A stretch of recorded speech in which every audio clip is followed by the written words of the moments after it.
कल की कथा में महाराज मनु के वंश निरूपण। महाराज मनु 3 पुत्रियों का जन्म दिया, आकुति, प्रसूति और देवहूति, जिसमें आकुची नाम के कन्या को रुचि प्रजापति को प्रदान किया गया। कल बताया मैं आप लोगों को विस्तार से। जिसके यहाँ यज्ञ नारायण का जन्म हुआ, उस दिन से सारे वैदिक कार्य अनुष्ठान यज्ञ आदि आरंभ हुआ। दूसरी बेटी जो थी उसका नाम था देवहूति, उनको कर्दम मुनि को प्रदान किया गया। कर्दम मुनि के द्वारा माता देवहूति के गर्भ से 9 कन्याओं का जन्म हुआ, जिनको 9 ऋषियों को प्रदान किया गया। इसके उपरांत माता शत्रुपा के तीसरी नंबर की जो कन्या थी उसका नाम था प्रसूति, उनको दक्ष प्रजापति को प्रदान किया गया। कल विस्तार से सभी चीजों को समझाया हूं आपको। एनी कंफ्यूजन नहीं? गजब। तो प्रसूति को दक्ष प्रजापति को प्रदान करने के बाद प्रसूति के गर्भ से दक्ष प्रजापति के द्वारा 13 कन्याओं का जन्म हुआ, जिसमें 10 कन्याओं का विवाह धर्म देवता के साथ हुआ। एक बेटी थी जिसका नाम था स्वाहा, उसको अग्नि देवता को दिया गया। एक बेटी थी जिसका नाम था स्वधा, उनको अर्यमा ऋषि को दिया गया। एक बेटी थी जिसका नाम था सती, उनको भोले बाबा को दिया गया। आज तुम्हारे साउंड सिस्टम बड़ा गजब है लाला, बेस्ट, आई लाइक इट, मस्त। तो जब इस बात को बताया सुखदेव परमहंस राजा परीक्षित को, तो राजा परीक्षित सुखदेव जी से फिर एक प्रश्न किए। बोले कि गुरुदेव, हम सुने थे कि दक्ष प्रजापति और शिव जी का नहीं जमता था। आप लोग भी सुने होंगे, सभी जानते हैं नहीं जमता बोल के। हमारे मिक्कू थोड़े अच्छे से जानता है बाकी सभी लोग जानते हैं। तो दक्ष प्रजापति और शिव जी का नहीं जमता था। राजा परीक्षित का प्रश्न है, क्यों नहीं जमता था, कारण क्या था? कृपा करके इस कथा को भी हमको, जबकि शिव जी तो दक्ष के दामाद थे। अभी अभी आपने बताया कि अपनी बेटी सती को भोले बाबा को दिया गया था। तो अपने ही दामाद से दक्ष क्यों ईर्ष्या करते थे, और भगवान शंकर अपने ही ससुर से क्यों ईर्ष्या करते थे, क्यों जलते थे? सुखदेव परमहंस एक लाइन में काटे इस बात को, खंडन के तत्काल। बोले महाराज परीक्षित, सावधानम त्वया शृणु, प्रश्न करते समय भी सावधानी का ध्यान रखना है राजन। भगवान शंकर जो है वो दक्ष प्रजापति से नहीं चिढ़ते थे, क्योंकि भगवान शंकर जो है निर्वैर शांति विग्रहम। भगवान शंकर के संसार में कोई शत्रु नहीं है। भगवान शंकर को अजात शत्रु कहा गया है। अजात शत्रु सबको नहीं कहा जाता। अजात शत्रु केवल हमारे सदग्रंथों में 2 लोगों को विशेष रूप से कहा गया है, एक धर्मराज युधिष्ठिर को और दूसरा भगवान शंकर को। क्योंकि महाराज युधिष्ठिर भी किसी को अपना शत्रु नहीं मानते थे ना। युधिष्ठिर वो दुर्योधन से भी प्रेम करते थे, दुशासन से भी प्रेम करते थे, तो अजात शत्रु थे वो। दूसरा भगवान शंकर को अजात शत्रु माना गया, क्योंकि भगवान शंकर का सिद्धांत है, ध्येय वाक्य है, मैं तो वैरागी हूँ, न सम्मान का मोह, न अपमान का भय, न शत्रु न मित्र, न कोई अपना न पराया, न संसार से कुछ लेना न संसार को कुछ देना। तो भगवान शंकर निर्वैर शांति विग्रहम, उनका किसी से कोई बैर नहीं है ना। भगवान शंकर कभी किसी का बुरा नहीं सोच सकते, चाहे वो कोई भी रहे, चाहे वो देवता हो, असुर हो, देव हो, दानव हो, गंधर्व हो, यक्ष हो, किन्नर हो। भगवान शंकर की ये विशेषता है कि वो सब के बारे में अच्छा ही सोचते हैं, कल्याण ही चाहते हैं, कल्याण करने वाले हैं। गोस्वामी तुलसीदास जी लिखते हैं उत्तरकांड में, कलातीत कल्याण कल्पांतकारी सदा सच्चिदानंद दाता पुरारे चिदानंद संदोह मोहापहारे प्रसीद प्रसीद प्रभो मन्मथारे। कलातीत कल्याण कल्पांतकारी, वो सदैव सबके कल्याण करने वाले हैं। कौन? भगवान शंकर। भगवान शंकर द्वेष नहीं रखते थे महाराज, दक्ष रखते थे भगवान शंकर से द्वेष। क्यों रखते थे? कारण, असको है जन्मा जग माही, असको है जन्मा जग माही, प्रभुता पाई जाई मद नाही। संसार में से कौन है जिसको पद मिलने के बाद अहंकार न हुआ हो? प्रभुता। सभी लोगों के द्वारा सम्मान प्राप्त था दक्ष को।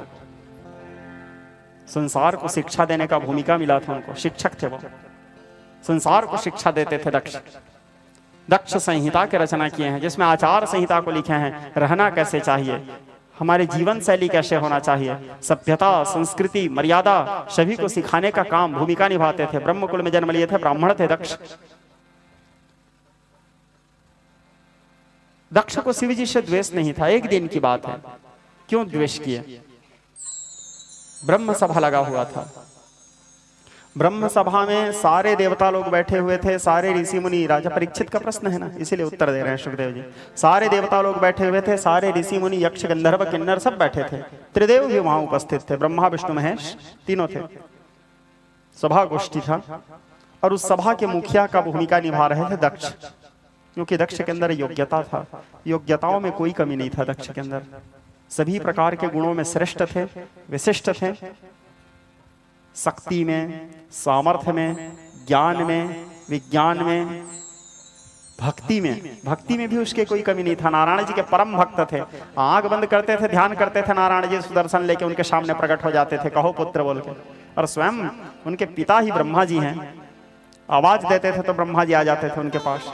सप्तर्षि मंडल उनके अधिरस्थ थे, उनके हिसाब से सप्तर्षि मंडल कार्य करते थे। सारे देवता इंद्र, वरुण, कुबेर उनके आदेश का पालन करते थे। सामर्थ्य में भी कोई कमी नहीं था। तो सभी प्रकार से योग्यता था। साधक था, उपासक था, साधना में बैठता था तो समय पे समय निकलते जाता था, पता ही नहीं चलता था, बैठे हैं तो बैठे हैं। ऐसे विचित्र साधक था दक्ष, श्रेष्ठ गुण था उनके अंदर। तो उनके गुणों के कारण ही उनको वो पद दिया गया था। सब लोग उनका सम्मान करते थे, सब लोग उनका आदर करते थे। तो दक्ष को मुखिया बनाया गया था। तो उस सभा में मुखिया सबसे आखिरी में आते हैं। तो जिस समय दक्ष आए सभा में, दक्ष को देख करके सभी खड़े हो गए। आदर, मुखिया को देख के सब सम्मान देते हैं, दक्ष को देख करके सभी खड़े हुए। भोले बाबा बस खड़े नहीं हुए, भगवान शंकर बस खड़े नहीं हुए। भगवान शंकर के खड़े नहीं होने के पीछे बहुत से कारण हैं। पहला कारण, दो तीन कारण आपको स्पष्ट करता हूं। अब क्यों खड़े नहीं हुए, मेन बात क्या है उसको तो भगवान शंकर ही जानेंगे, क्यों खड़े नहीं हुए, है ना। हम हमारे अल्प बुद्धि के अनुसार तर्क लगा सकते हैं, अब इसमें से जिस तर्क को आप सही मान लो, ठीक है। तो पहला कारण तो ये था कि जिस समय दक्ष आए, भोले बाबा का आप अधिकांश फोटो देखते होंगे, अवस्थाओं को देखते होंगे, भोले बाबा अधिकतर आंख बंद रहता है उनका, आधा आंख बंद ही रहता है। वो ध्यान की अवस्था में, उनके हाथ में एक माला रहेगा और वो ध्यान की अवस्था में बैठे ही रहते हैं। उनका राम राम राम राम महामंत्र सोई जपतम है। तो राम रामे तिरामे तिरमे रामे मनोरमे, राम रामे तिरामे तिरमे रामे मनोरमे, राम रामे तिरामे तिरमे रामे मनोरमे, उनका चलते ही रहता है निरंतर, महामंत्र सोई जपत महेशो। तो अब आंख बंद है, हाथ में माला है, जप चल रहा है, तो उनको क्या पता कि हमारे ससुर जी किस समय पहुंच गए, उनको पता ही नहीं चला, इसलिए खड़े नहीं हुए। पहला कारण। दूसरा कारण, जानबूझ के खड़े नहीं हुए। इसलिए खड़े नहीं हुए क्योंकि भगवान शंकर यदि खड़े होते तो कोई व्यक्ति बैठे बैठे अचानक तो खड़े नहीं हो सकता, झुकना पड़ेगा। आप बैठे हो और यदि आपको खड़े होना है तो खड़े होने के लिए थोड़ा सा झुकना तो पड़ेगा, तब आप उठोगे। भगवान शंकर कैसे झुक जाएंगे ये भी एक तो कारण है। दूसरा एक कारण यह है कि यदि वो झुके, जैसे झुकेंगे तो हमारे शरीर के कोई ना कोई अंग थोड़ा सा हिलता है। उठने के लिए जब हम झुकेंगे तो थोड़ा हाथ हिलेगा, पलक झपकोगे आप, आंख हिलेगा, बाल हिलेगा। भोले बाबा विचार किए कहीं उठता रहा, अरे तीसरा नेत्र हिल गया तो हैं, सामने में ससुर जी गए, घर जाने के बाद हमारी मेहरिया नहीं छोड़ेगी, बोले मेरे बाप को जला के आ गए, तो उससे अच्छा एक काम करता हूं, मैं बैठे ही रहता हूं। और भी ऐसे बहुत से कारण हैं। मुख्य कारण लेकिन यह है कि वो राम नाम का जप कर रहे थे, उनको पता ही नहीं था कि समय ससुर जी पहुंचे। अब दक्ष की ईगो हट हो गया, दक्ष के अंदर अहंकार भी था। क्यों? प्रभुता पाई जाई मदनाही, सुत वित्त लोक ईसना तीनी, एही के मति असकृत न मलिनी। मानस, पुत्र का मोह, वित्त धन का मोह, ईशना प्रतिष्ठा का मोह, संसार में किसको अंधा नहीं बनाया है। सुत वित्त लोक ईशना तीनी, एही के मति असकृत न मलिनी। तो प्रतिष्ठा उसके पास पर्याप्त था, भरपूर प्रतिष्ठा था, भरपूर सम्मान था। तो दक्ष को थोड़ा सा, और कोई दूसरा यदि आपका अपमान करे तो आपको उतना फर्क नहीं पड़ेगा जितना यदि आपका कोई अपना आपका अपमान कर रहे हैं। सब उनको देख करके उस जगह में खड़े हुए हैं, सम्मान किए हैं। शंकर जी बस खड़े नहीं हुए, ब्रह्मा जी भी खड़े नहीं हुए थे, लेकिन ब्रह्मा जी के खड़े नहीं होने से दक्ष को कोई तकलीफ नहीं हुआ। ब्रह्मा जी खड़े होंगे भी क्यों, ब्रह्मा जी दक्ष के बाप हैं, बाप बेटा को देख के थोड़ी खड़ा होगा, बेटा बाप को देख के खड़े होंगे। दूसरा, नारायण जी खड़े नहीं हुए, नारायण आराध्य हैं, उनके इष्ट हैं, सर्वस्व हैं, भगवान हैं उनके। लेकिन भगवान शंकर को वो भगवान के रूप में नहीं, वो अपने दमाद के रूप में देखता था, मेरा दमाद है। जबकि भगवान शंकर नारायण के भी भगवान हैं। वो दक्ष को इस बात का होश भी नहीं था, उसके भगवान के भगवान हैं। वो इत्तेफाक है कि वो उनके दमाद बन गए हैं, संयोग है ये, उनकी कृपा है। तो क्रोध में आ गए दक्ष, क्रोध में आकर के अब शब्दों के प्रयोग करने लगे भोले बाबा के लिए। कहने लगे, ये अघोरी, पहला शब्द उनका, ये शमशान में रहने वाला व्यक्ति, कपाली, मुंडमाला धारण करने वाला, अवधूत, जिसके रहने के लिए घर घाट का ठिकाना नहीं, जिसके न माता का ठिकाना है, न पिता का ठिकाना है, न कुल का ठिकाना है, न गोत्र का ठिकाना है। कौन से कुल का है पता नहीं, कौन से गोत्र का है पता नहीं, रहता कहाँ है पता नहीं, रंग धड़ंग घूमने वाला। इसके ना कोई अच्छे मित्र भी नहीं है जो इसके साथ रहे। इनके मित्र भी हैं तो भूत प्रेत पिशाचों के साथ रहने वाला, भीख मांग करके जीवन यापन करता है, भीख मांगता है, भीख से जो मिल जाता है उसी से जीवों को उपार्जन करता है। ऐसे ही सब पवित्र अमंगल वेशधारी शिव को कौन भगवान कहता है? मैं ब्रह्मा के कहने पर अपने सावित्री के समान बेटी कहाँ इस अघोरी को दे दिया, क्योंकि ब्रह्मा जी ही बोले थे दे दो, मैं बेटी को बोलो। ब्रह्मा के कहने पर मैं कहाँ इस अघोरी को अपने पुत्री को दे दिया। अनेक प्रकार के अपमान करने लगे, लेकिन भोले बाबा न सम्मान का मोह न अपमान का है।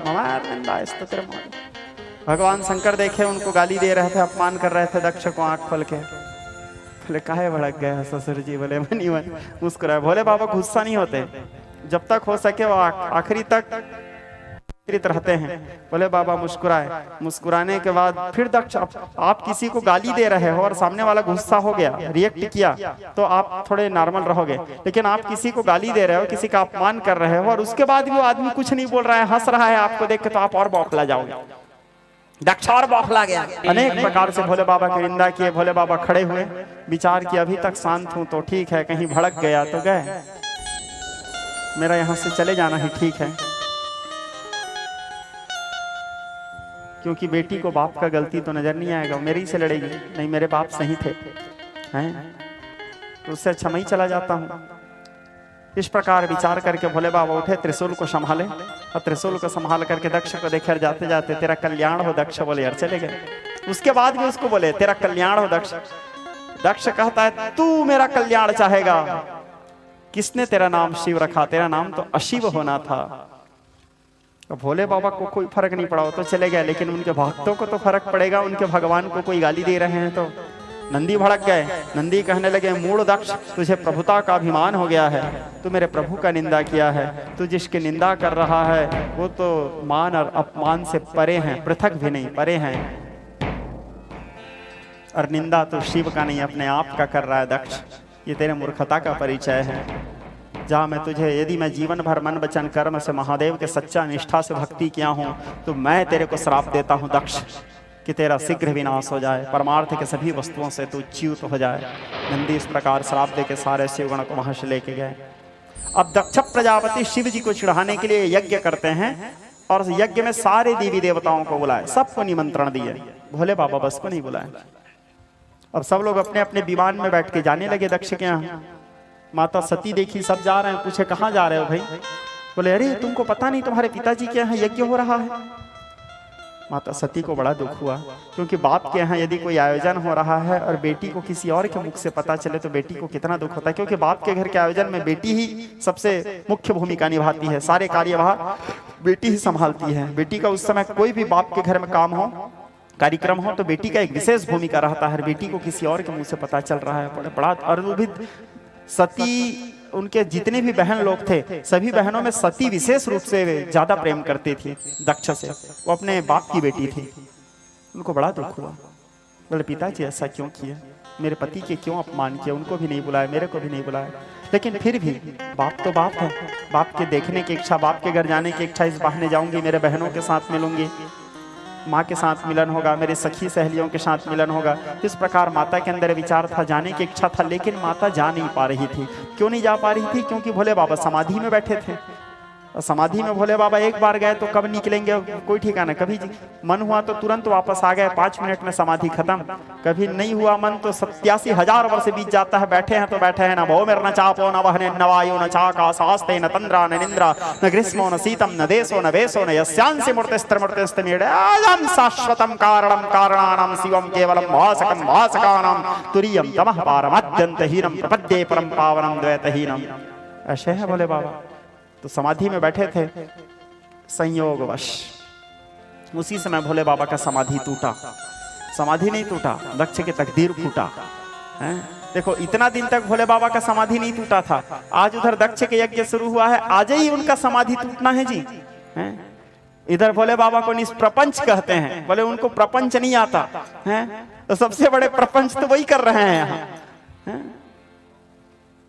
इतने दिन तक उनका समाधि नहीं टूटा, आज ही टूटना था उनका समाधि। नेत्र खोले, बाबा गोस्वामी तुलसीदास जी लिखते हैं, पीते सम्मत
तजी समाधि संभु विनाशी।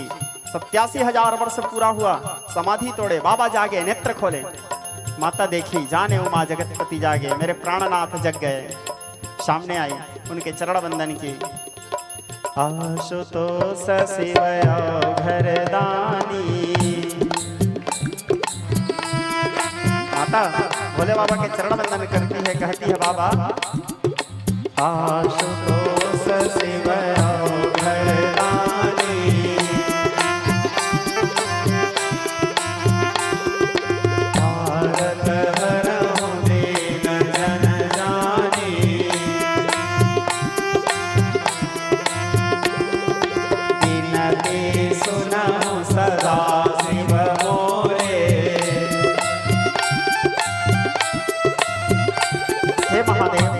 आशुतोष, मेरे पिताजी के यहाँ यज्ञ हो रहा है महादेव।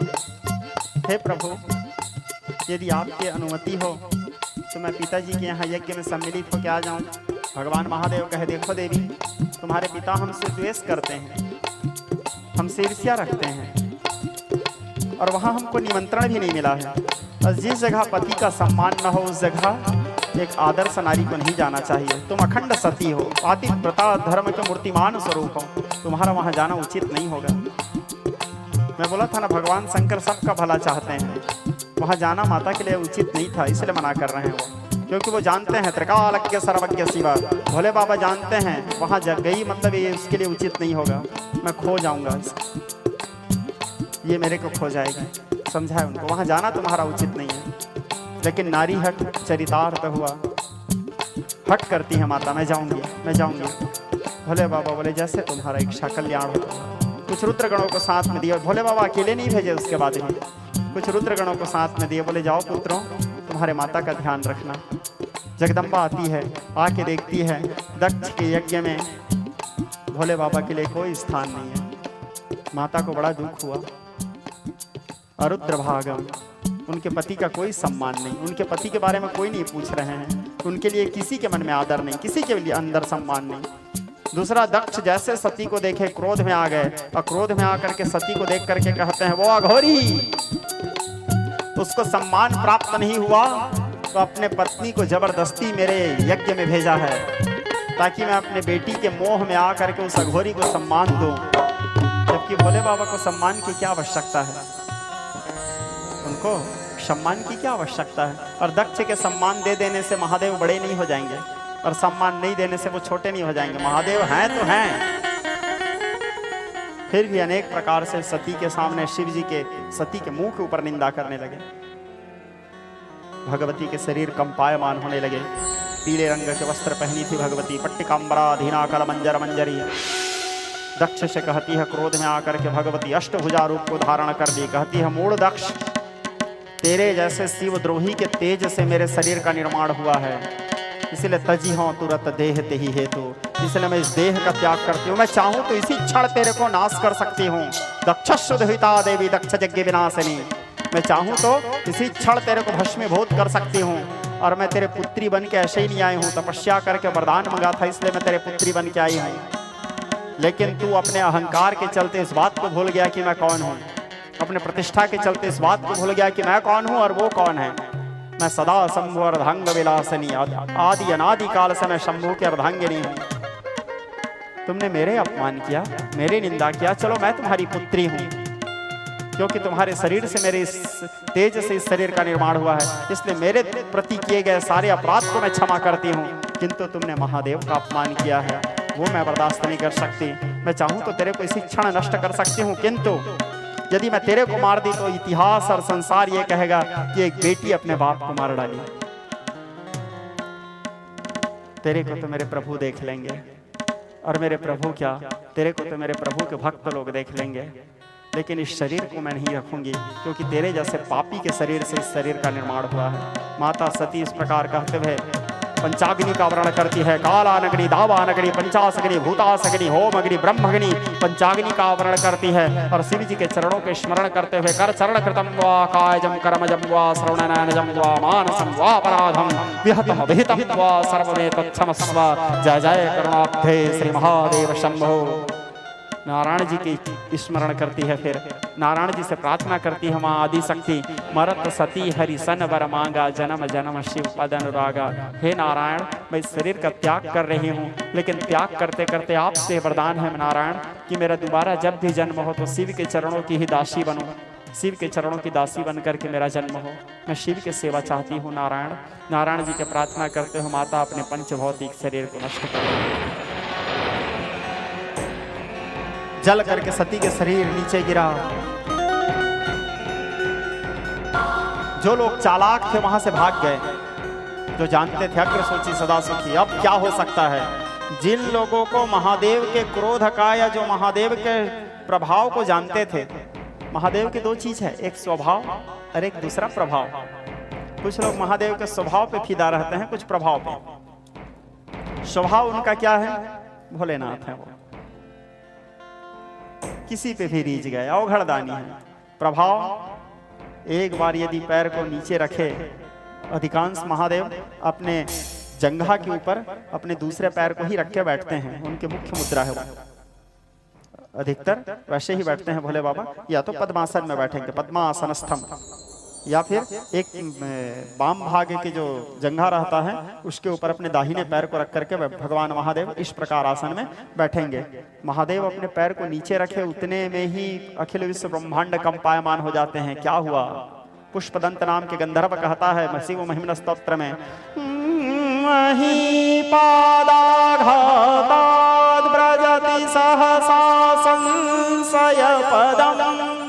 एक बार यदि महादेव किसी को देख लिए तो भूमि यम यम यम यक्ष रूपम दस दिशि वसनम भूमि कंपायमानम, ब्रह्मांड कांप जाए।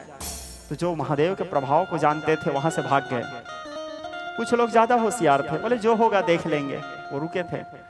अवगम में नारद जी पहुंचे कैलाश, जा करके कहने लगे महादेव, दक्ष के यज्ञ में माता सती देह त्याग कर दी। जैसे भोले बाबा सुने दक्ष के यज्ञ में सती देह त्याग कर दी, महादेव व्याकुल हो गए, कुछ देर के लिए स्तंभित हो गए। इसका विचित्र तांडव करना आरंभ किए क्रोध में भगवान महादेव।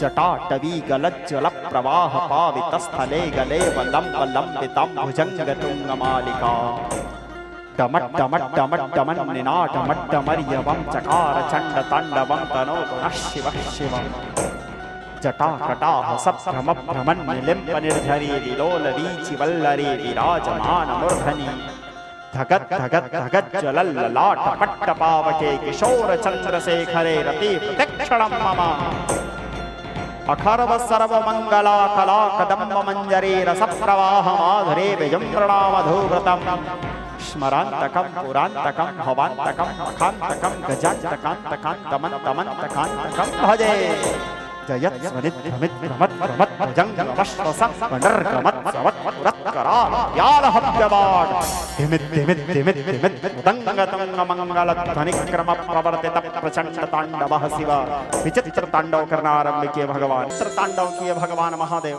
नाचते नाचते अपने जटा कलाप को उखाड़ के पृथ्वी में फेंकते हैं। भयानक पुरुष प्रकट हुए, बोले जाओ पुत्र, जा करके दक्ष यज्ञ विध्वंस करो। वीरभद्र खड़ग लेकर के चले, शिव शासनतः शिव शासनतः, केवल शिव के अनुशासन लेकर के चले। जा करके दक्ष यज्ञ विध्वंस किए। दक्ष यज्ञ विध्वंस करने के बाद दक्ष के गले को काट करके यज्ञ कुंड में डाल दिए। नारायण जी को बड़ा चिंता हुआ, बोले यज्ञ विध्वंस हो गया, यदि यज्ञ आधा बीच में रुक गया तो संसार में अराजकता फैलेगा, क्योंकि यज्ञ के देवता कौन है? नारायण। यज्ञ नारायण कहा जाता है। तो नारायण जी आए, आकर के भोले बाबा को मनाए, प्रार्थना किए उनसे। नारायण जी पुकार किए, प्रार्थना किए भगवान शंकर से। भगवान शंकर अपने सामने में नारायण जी को हाथ जोड़े देखे तो भगवान शंकर से नहीं रहा गया। भगवान शंकर बोले क्या चाहते हो नारायण?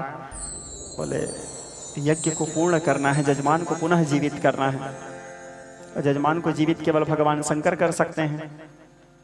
भगवान शंकर आए नारायण जी के। देखो नारायण जी के प्रति भगवान शंकर के हृदय में क्या भक्ति, क्या प्रेम है, विचार कीजिए। नारायण जी के प्रार्थना पर या नारायण जी को अपने सामने देख करके अपने पत्नी के मौत को भूल गए भगवान शंकर। जिस जगह में उसके पत्नी मरी पड़ी हुई उसी जगह में नारायण के काम करने आ गए और एक नजर देखे तक नहीं सती को आकर के। पहले नारायण के काम। जीवन भर दक्ष मैं करता था। एक बकरे के सिर को उठाए, दक्ष के सिर में जोड़े, क्योंकि अहंकार के स्वरूप था। महादेव मृत्युंजय हैं, मृत्यु के मुख में गए हुए व्यक्ति को वापस ला सकते। महादेव असंभव को संभव करने का सामर्थ्य केवल भगवान शंकर में है, क्योंकि मृत्यु मुखाद गतम प्राणम बलदाकृष्य रक्षति। मृत्यु के मुख में गए हुए व्यक्ति को भी बाहर ला सकते हैं। मृत्युंजय महादेव त्राहि माम शरणागतः जन्म मृत्यु जरा व्याधि पीड़ितः कर्म बंधन। सब लोग प्रार्थना करने लगे भगवान महादेव के। महादेव देखते देखते ये दक्ष को जीवित किए, दक्ष को पुनः जीवित किए भगवान महादेव। दक्ष भगवान महादेव के प्रार्थना किए, उनकी स्तुति किए, उनकी वंदना किए। वंदना करने के पश्चात अपने सती के पास गए महादेव और सती के पास जा करके सती को गले से लगा लिए, उसके शरीर को उठाए, पागलों की तरह यत्र तत्र सर्वत्र घूमने लगे। नारायण जी अपने चक्र से सती के शरीर को काटे, उनके एक एक अंग एक एक जगह गिरे। 52 शक्तिपीठ बने। माता क्रोध में देह त्याग किए थे। शुभ समय पा करके तेही कारण हिम गिरी गृह जाई, जन में पार्वती तन पाई। शुभ समय पा करके माता हिमालय के यहाँ जा करके पार्वती बन करके जन्म लेती है। पार्वती बन करके जब जन्म ली, ऐ गिरी नंदनी, गिरी की नंदनी, गिरिजा, गिरी की पुत्री हुई इसलिए गिरिजा, पर्वत की पुत्री हुई इसलिए पार्वती। तो भगवती वहाँ पार्वती के नाम से जन्म ली। सभी ऋषि मुनि संत महात्मा आ करके जगदम्बा के स्वरूप के दिग्दर्शन किए, माता के अवलोकन किए। सब लोग अपने अपने मति के अनुसार जगदम्बा का नामकरण किए। सब लोग अपने अपने मति के अनुसार देवी के एक एक नाम देते गए। भगवती थोड़े से बड़ी हुई, नामकरण संस्कार हुआ। माता को पालना में डाले, पालना में डाल करके जगदम्बा को झूलाने लगे। भगवती को झूलना बहुत पसंद है। माता का जन्म हुआ, उसको सुंदर झूलना झुलाए। धीरे धीरे माता बड़ी होने लगी। नारद जी आए। नारद जी आकर के बोले कि नारद जी को हाथ दिखाए, बोले इनका भविष्य क्या है नारद जी? नारद जी उनके हाथ देख के बोले इनका पति जो होगा त्रिभुवन पति होगा, किसी से भय खाने वाला नहीं होगा, संसार इसके अधीनस्थ होंगे, अनेक प्रकार उनके पति के अधीनस्थ होंगे। हिमालय घबरा गए। फिर नारद जी समझाए, घबराओ मत हिमालय, ये जो कुछ बताए हूँ ये सब केवल महादेव में मिल रहा है। इनके पति महादेव होंगे, लेकिन महादेव को पाना इतना सरल नहीं है। शिव को पाना छोटा मोटा बात नहीं है, वो भी पति रूप में पाना है। उसके लिए इसको अभी से तपस्या करना पड़ेगा। तब माता पार्वती बचपना से ही भयहु सुखानेव तप परणा, उमा नाम तप भयहु परणा। शिव जी को पाने के लिए निर्जला उपवास रहती है, सूखे बेलपत्ता को खा खा करके उपवास रही, इसलिए माता का एक नाम पड़ा अपर्णा। देवी सतनाम स्तोत्र में भी आता है, अपर्णामेक पर्णा च पाटला पाटलावती पट्टिकाम्बराधीना कलमंजर मंजरी। भगवती तपस्या इनका जारी। उधर भोले बाबा समाधि में बैठे थे, कामदेव जा करके उनके समाधि को भंग किए, सप्तर्षि मंडल को भेजे, सप्तर्षि आकर के परीक्षा लिए। माता पार्वती कहती है वरहूं शंभु न तरहूं कुमारी, शादी करूंगी तो भगवान शंकर से करूंगी या तो जीवन भर कुमारी रह जाऊंगी। अंततो गत्वा माता के प्रेम परीक्षा पूर्ण हुआ और भोले बाबा प्रकट हुए, उनको आशीर्वाद दिए। हिमालय के यहाँ विवाह की तैयारी होने लगा। भोले बाबा बारात लेकर के पहुंचे। ब्राह्मण लोग स्वस्ति वाचन करने लगे। शिव और पार्वती के सुंदर मांगलिक विवाह होने लगा। ब्राह्मण लोग स्वस्ति वाचन वेद मंत्र के पाठ करने लगे। गणाधिपो भानु शशिधरा सुतो बुधो गुरो भार्गव सूर्य नंदनम राहुश्च केतु प्रभृतिनो ग्रहा कुर्वन्तु वः पूर्ण मनोरथं सदा। नलो दधे चे सगरो पुरर्वासा कुन्तलेयो भरतो धनंजयः रामत्रर्मेणुर्वलय युधिष्ठिरः कुर्वन्तु वः पूर्ण मनोरथं सदा। भोले बाबा और जगदम्बा का विवाह हुआ। सुंदर अनेक प्रकार के स्वस्ति वाचन हुए। जय घोष होने लगा। देवता लोग आकाश मार्ग से पुष्प वृष्टि करने लगे। नगाड़े तुमदुबी बजाने लगे। जय शब्द नमा शब्द शंख शब्द तथा बचा जय जयकार ध्वनि होने लगा। भोलेनाथ का विवाह माँ जगदम्बा के साथ संपन्न हुआ।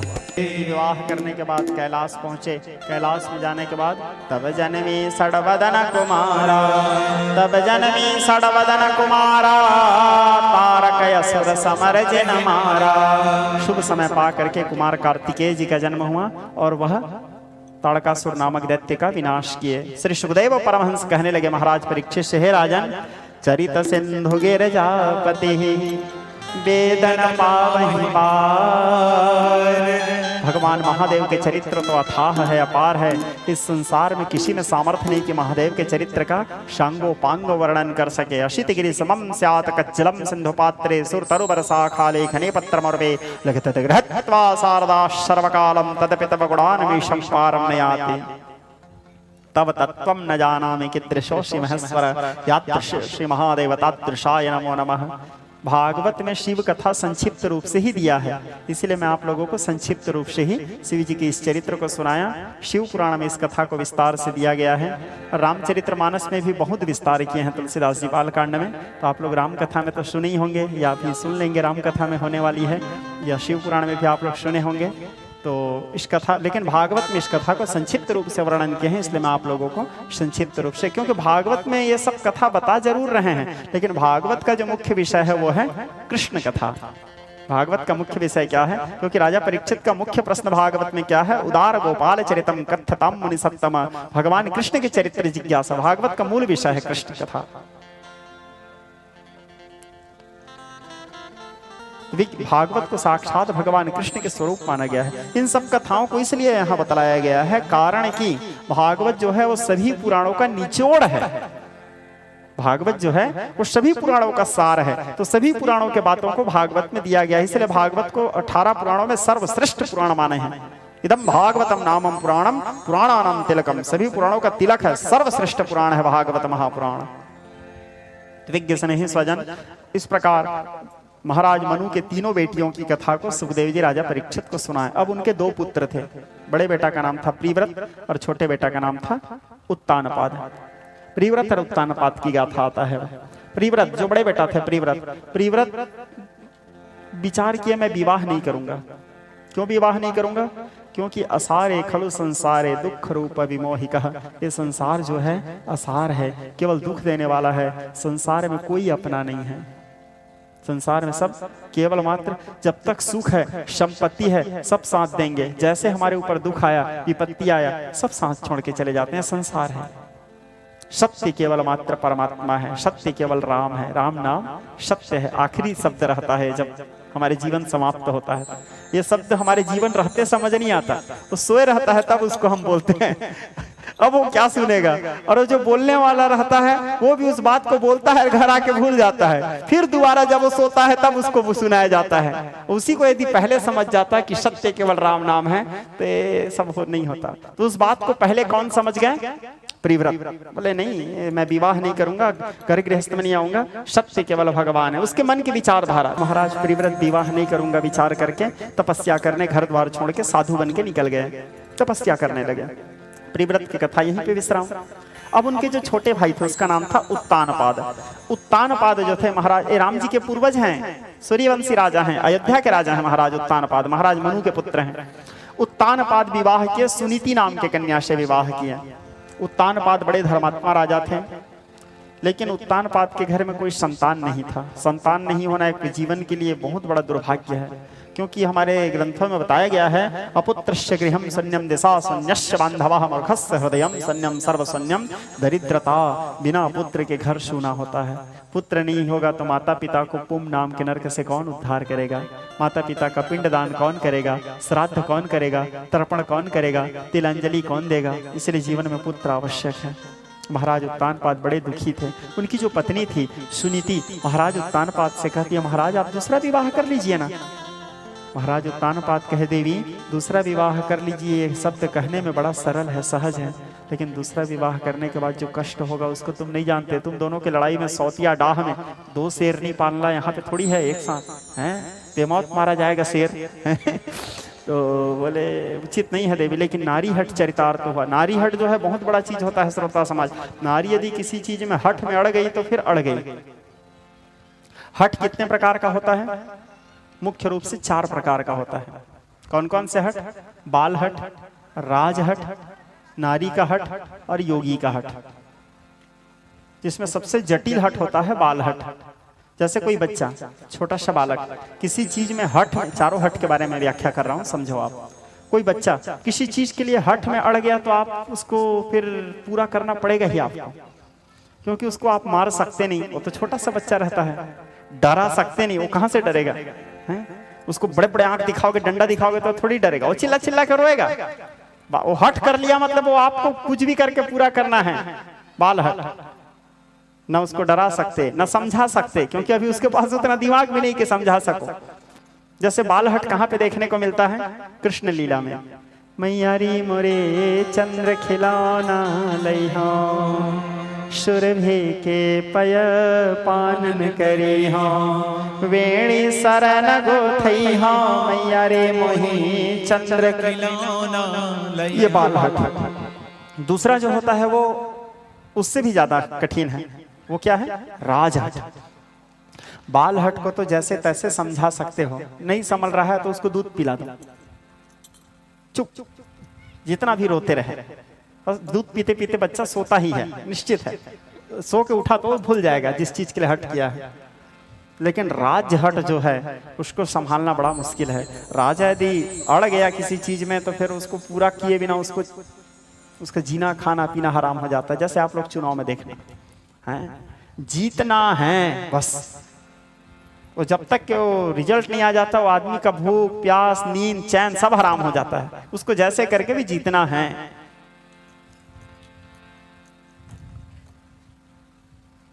किसी के भी पैर छूने के लिए तैयार रहते हैं उस समय, हैं कोई भी रहे, आशीर्वाद चाहिएगा बूढ़ा सियाने बोल के जीत जाने के बाद कभी आके पैर छूते हैं। विज्ञ स्नेही स्वजन श्री सुखदेव परमहंस राजा परीक्षित को बता रहे हैं इसी बात को कि राजहट, राजा यदि किसी चीज में हट में अड़ गया उसको संभालना बड़ा मुश्किल है। तीसरा हट जो होता है वो है नारी हट। वो उससे ज्यादा कठिन है, राजहट से ज्यादा।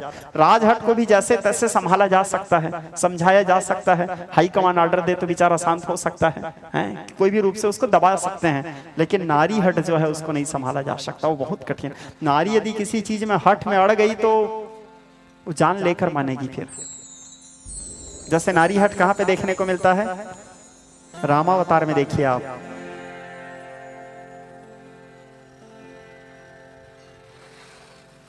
कोप भवन प्रवेश की माता की गई मंथरा के कहने पर, श्रृंगार का त्याग की, वेशभूषा को विचित्र बनाई। महाराज दशरथ आए, आकर के केकई के हाथ को स्पर्श किए, झटका देके छोड़ देती है।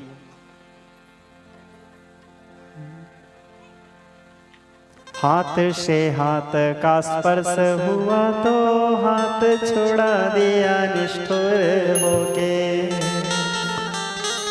कामना आए कोई मनोभाव तो अंत में बोले धीरज खोके। राम सपथ सब तुम निछावर चाहे जो मांग लो निर्भय होके, राम सब तुम पे निछावर चाहे जो मांग लो निर्भय होके। आखिरी में जब राम महाराज दशरथ को कुछ समझ नहीं आया तो बोले राम के कसम खा के बोलता हूं तुम जो मांगोगे दे दूंगा। बोलो इतना प्रिया चरित्र की वो। कवने अवसर का भयऊं गयऊं नारी विश्वास। हट करती है, हट करने के बाद महाराज दशरथ से कहती है क्या, वनम न गच्छति रामचंद्रम। आध्यात्म रामायण के श्लोक है, वनम न गच्छति रामचंद्रम प्रभात काले जिनिचिर युक्तः उद्बंधनम व विषभक्षणम व प्रातः मरिते कुरुतस्तवाहम। हो रामचरितमानस के दोहा, होत प्रात मुनि वेश धरी जो न राम बन जाहि। सुबह होते ही यदि राम बन नहीं गए, उद्बंधनम वा, या तो फांसी लगा के मर जाऊंगी, विषभक्षणम वा, जहर खा के मर जाऊंगी। इसलिए तो तुलसीदास जी बोले, नारी विवसा नर सकल गोसाई, नारी विवसा नर सकल गोसाई, नारी विवसा नर सकल गोसाई, नारी विवसा नर सकल गोसाई, नारी विवसा नर, नारी विवसा नर सकल गोसाई, नारी विवसा नर सकल गोसाई। नाचहि नट्टा मर कट के नाई, नाचहि नट्टा मर कट के नाई, नाचहि नट्टा मर कट के नाई, नाचहि नट्टा मर कट के। नारी विवश नर सकल गोसाई। नारी यदि किसी चीज में हठ में अड़ गई तो जब तक वो अपने बात को मनवा नहीं लेगी वो नहीं मानेगी फिर। जैसे कि क्या कही वो, तापस वे सविशेष उदासी, तापस वे सविशेष उदासी, 14 वर्ष राम वनवासी। 14 साल के लिए राम वनवास जाए, दूसरा वरदान। और पहला वरदान, देहु एक बर भरत हूँ टीका। पहला वरदान, भरत राजगद्दी में बैठे, मांगहूँ दूसर वर कर जोरे, पूर्वनाथ मनोरथ मोरे। और मेरा दूसरा वरदान, पहला वरदान भरत राजगद्दी में बैठे और दूसरा वरदान राम 14 वर्ष के लिए वनवास जाए। महाराज धड़ाम से गिर गए क्योंकि उनके लिए बहुत बड़ा बात था। देखो श्रोता समाज, कर्म बंधन सबको भोगना पड़ता है, कर्म का फल। महाराज दशरथ के शब्द भेदी बाण से, शब्द को समझिए, महाराज दशरथ के शब्द भेदी बाण से श्रवण कुमार मारे गए। अपने ही पत्नी के शब्द भेदी बाण से महाराज दशरथ मारे गए। उनके शब्द भेदी बाण से श्रवण मारे गए थे और अपने ही पत्नी के शब्द भेदी, क्योंकि उसके मुंह से भी हृदय भेदने वाला शब्द निकला था। महाराज दशरथ के हृदय विदीर्ण हो गए थे। अपने ही पत्नी के शब्द भेदी बाण से महाराज दशरथ मारे गए। कारण आसक्ति, कारण मोह। महाराज दशरथ को कैकेयी से बड़ा प्रेम था। अमोह सकल व्याधि न कर मूला। आपको यदि किसी से मोह है तो आपके विनाश का कारण। प्रेम सबसे करो, मोह नहीं, क्योंकि मनः एकम मनुष्याणाम कारणम बंध मोक्षयो। ब्रह्म बिंदु उपनिषद पहला श्लोक। एकमात्र मन ही है जो या हमको बंधन में डाल देता है या तो हमको मोक्ष दिला देता है। वशीभूत हो गए थे, वो फंस गए। तो ये नारी हट है। और तीसरा जो है वो योगी का हट है। वो नारी हट से ज्यादा खतरनाक होता है। नारी हट को भी आप जैसे तैसे संभाल लोगे, हैं? कैसे संभालोगे? चोनू बाबू किसी भी रूप से आप उसको भिड़ा सकते हो, ये केन प्रकारेण उसको समझा सकते हो, बहला फुसला सकते हो।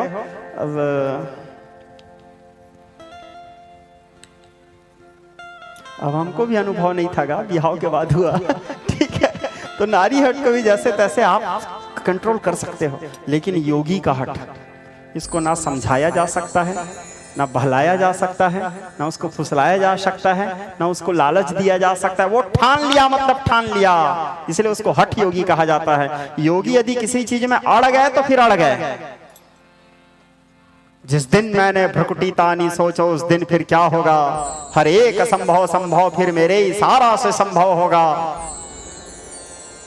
यदि जाग गया कभी स्वाभिमान तो विधि का लेख बदलते हैं। चाणक्य नीति और सूत्र मेरे मुस्कान के पीछे पलते हैं। यदि रूठ गया तो रावण सा ब्रह्मांड विजय भी कर लूंगा। सर्वशक्ति के स्वामी से उनकी भी शक्ति हर लूंगा।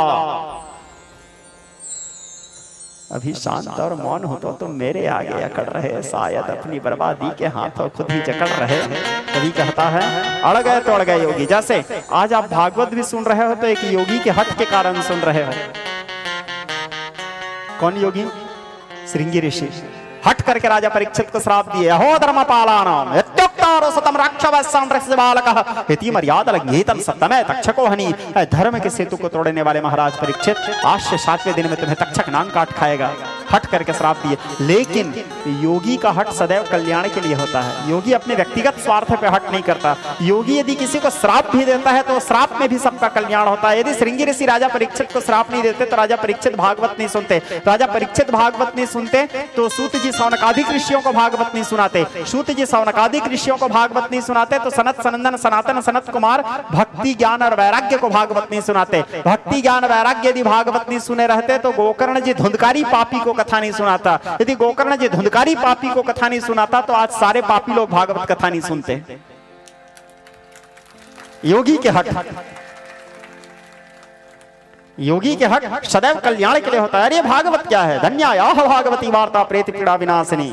आप लोग गाते होंगे भागवत भगवान की है आरती ओ, पापियों को पाप से है तार दे। भागवत जो है पापियों को उद्धार करने वाली कथा है। तो विज्ञ स्नेही स्वजन कथा यह भागवती पुण्य। तो योगी का हट, हम योगी के हट की चर्चा कर रहे थे। योगी के हट सदैव कल्याण करने के लिए होता है। यदि वो किसी को श्राप, जैसे कि दुर्वासा जी या रंगीरा जी श्राप दिए थे किनको? हुहु नाम के गंधर्व को और इंद्रदुम्न राजा को। यदि वो श्राप नहीं देते तो वो लोग नारायण जी का दर्शन कैसे करते? गजेंद्र ग्राह के रूप में। नारद जी श्राप दिए थे नलकुबर और मणिग्रीव को। यदि वो श्राप नहीं देते तो कृष्ण जी का दर्शन कैसे करते? नारद जी श्राप दिए भगवान नारायण को। नारद श्राप दिन नहीं कबारा जही लगी नाथ मनुज अवतारा। नारद जी श्राप दिए किनको? नारायण जी को। नारद जी यदि नारायण जी को श्राप नहीं देते तो ऋषि मुनियों का उद्धार कैसे होता? वो गुरु के वाणी झूठा हो जाता। सबरी से इंतजार कर रही थी उसके यहाँ कौन पहुंचते? क्योंकि उसके तो पूरा उम्र बीत चुका था ना। दूसरा, सुग्रीव का उद्धार कैसे होता? रावण का उद्धार कैसे होता? विभीषण का उद्धार कैसे होता? सर्वंग जी कैसे दर्शन करते? अगस्त का क्या होता? सुतीक्षण जी का क्या होता? इतने दिनों से इंतजार कर रहे थे दिशीय नाम मुनि अगस्त कर शिष्य सुजाना नाम सुतीक्षण रति भगवाना, उनका क्या होता? तो नारद जी के श्राप देखो कितने का कल्याण किया। गीध को गोद में राखी कृपा निधि नैन सरोजन में जलवारी। गीध का क्या होता? शबरी का क्या होता? ऐसे कितने जो भगवान, कबंद का क्या होता? ताहि दे गति राम उदारा। उन सब का खरदूषण का क्या होता? शूर्पणखा का क्या होता? क्योंकि शूर्पणखा का तो कहना था ना विद्युत जिन्हा ममपति सुनहु कौशलादेश ईर्ष्या वध ताही वधो लंका पति दस शेष। रावण शूर्पणखा के पति का मर्डर कर दिया था। उसको द्वेष था, वो रावण का विनाश चाहती थी। ऐसा नहीं कि वो रावण के पास या राम जी से जलती थी, ऐसा नहीं है। शूर्पणखा के पति का नाम था विद्युत जिन्हा। रहस्य में कथा है राम कथा का। शूर्पणखा कोई कुंवारी कन्या नहीं थी। शूर्पणखा एक विधवा नारी थी। उसके पति का नाम था विद्युत जिन्हा।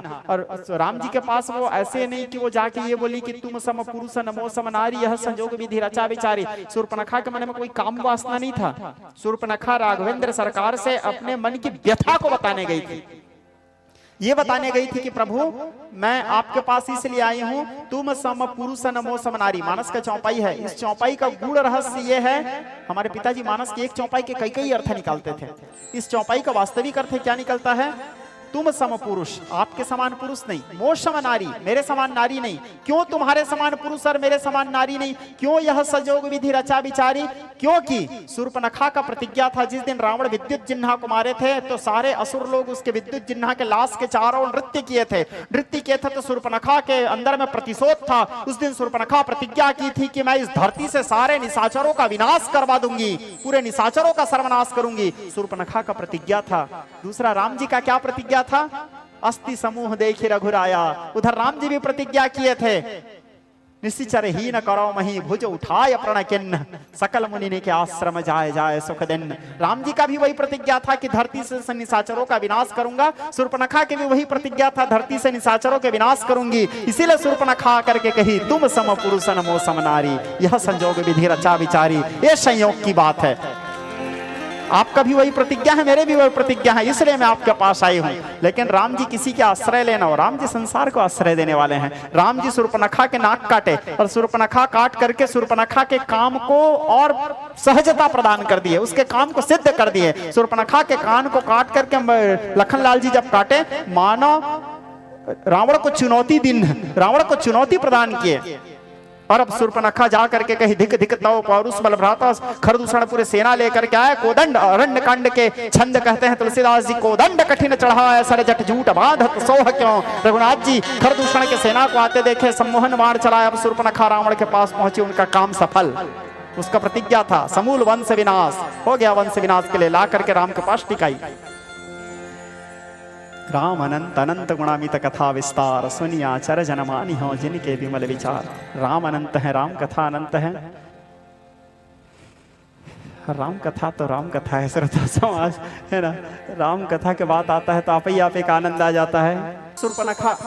शूर्पणखा रामचरितमानस के एक विशेष पात्र हैं। हमारे पूज्य पिताजी अपने राम कथा में कहा करते थे, काम मंथरा कर गई वन भेजे श्री राम। मंथरा भी रामचरितमानस के एक विशेष पात्र हैं। लोग भले उसको छोटे दृष्टि से देखते हैं या गाली देते हैं, उसके लिए मन में कोई विचार लाते हैं। मंथरा कोई साधारण काम नहीं की है, मंथरा राम जी को वनवास नहीं भेजती तो राम जी कहां से वनवास जाते? रामचरितमानस कैसे लिखा जाता? फिर आप और हम लोग किसको पढ़ पढ़ के सुमरी सुमरी नर भवनी देता रही। तो काम मंथरा कर गई वन भेजे श्री राम, रण रचिवे में रहेगा शूर्पणखा का नाम। मंथरा भी कोई साधारण नहीं है, केकई भी साधारण नहीं है और शूर्पणखा भी साधारण नहीं है। तीनों नारी पात्र रामचरितमानस के विशेष पात्र हैं। ये भगवान के त्रिगुणमयी योग माया है। ठीक है, तीन नारी रामचरितमानस में विशेष अपने भूमिका निभाए हैं, मंथरा, केकई और शूर्पणखा। हनुमान जी के भी लंका प्रवेश में तीन नारी का विशेष भूमिका था। पहला सुरसा, दूसरा सिंहिका, तीसरा लंकिनी। नाम लंकिनी नगर लक्षणे, डट कर खड़े दुर्ग के द्वार। नगर प्रवेश किया कपताही, नगर प्रवेश किया कपताही, मसक समान रूप कपिधार। नाम लंकिनी नगर लक्षणे, डट कर खड़े दुर्ग के द्वार। नगर प्रवेश किया कपताही, नगर प्रवेश किया कपताही, मसक समान रूप कपिधार। कहे लंकिनी कहाँ चला तो ढोल मेरे नजरों में डाल। मूरख तो नहीं जाने जग के, मूरख तो नहीं जाने जग के, सारे चोर मेरे आहार। कपि ने मारी एक मुष्टिका, तुरंत धरा पर चक्कर खाए। मारे भूमि ठन मने ठन मनी, भूमि ठन मने ठन मनी, अपने तन के सूरत संहार। राम जी को सीता जी से मिलाने के लिए भी रास्ते में उनको 2 बार नारियों का सामना करना पड़ा है। पहला, जैसे घर से बाहर निकले, सोनी ताड़का क्रोध कर धाये। सबसे पहले भूभार हरण की लीला राम जी ताड़का को मार के ही किए हैं। सबसे पहले यदि किसी का वध किए हैं राम जी तो ताड़का का। दीन जान प्रभु निज पद दिन्हा। और आगे गए, पुष्प वाटिका में पहुंचे भगवान फूल लेने के लिए। तो राम जी को सीता जी नहीं देखी, कौन देखी? सीता जी के सखी देखी। और सीता जी के सखी देख करके व्याकुल हो गई। अब व्याकुल होकर के जा करके सीता जी से कही, सखी आली सुन तो, मैं बगिया में देख के आए श्यामल गौर किशोर सुहाने।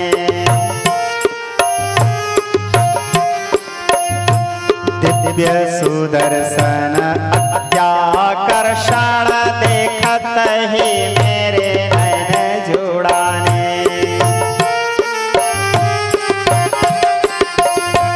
नैन में जिवहाना जिवहा नैन है,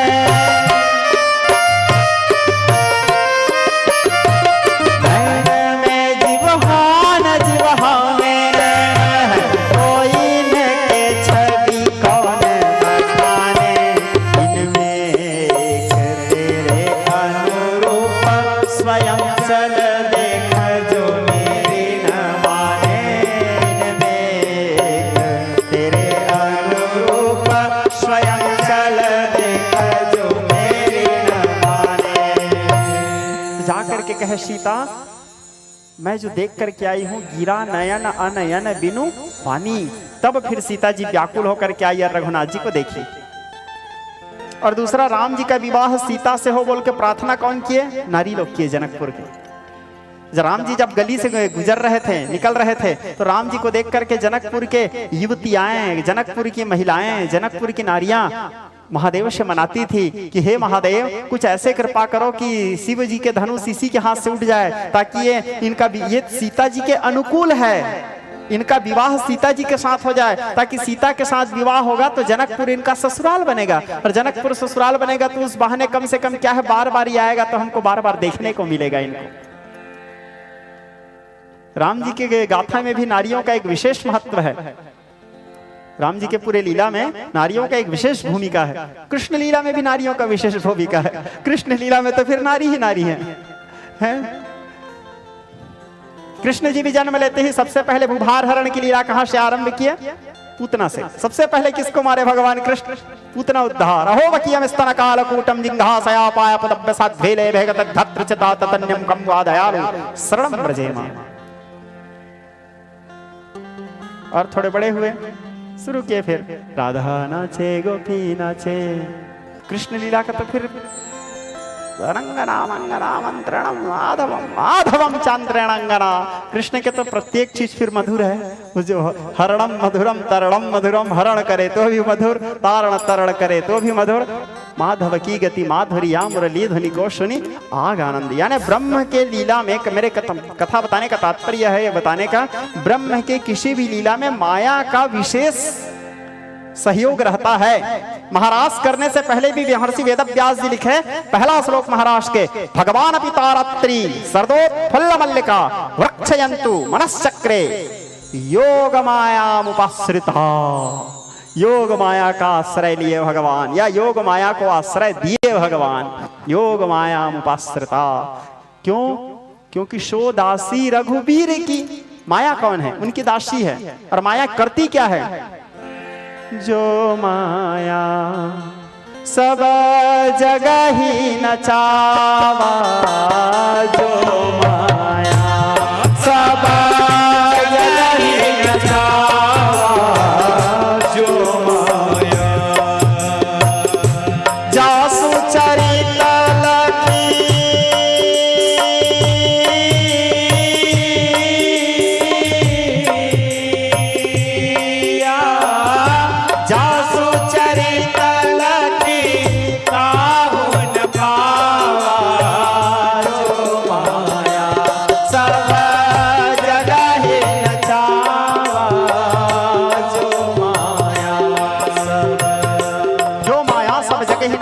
जास चरित लखी काहू न पावा। क्यों?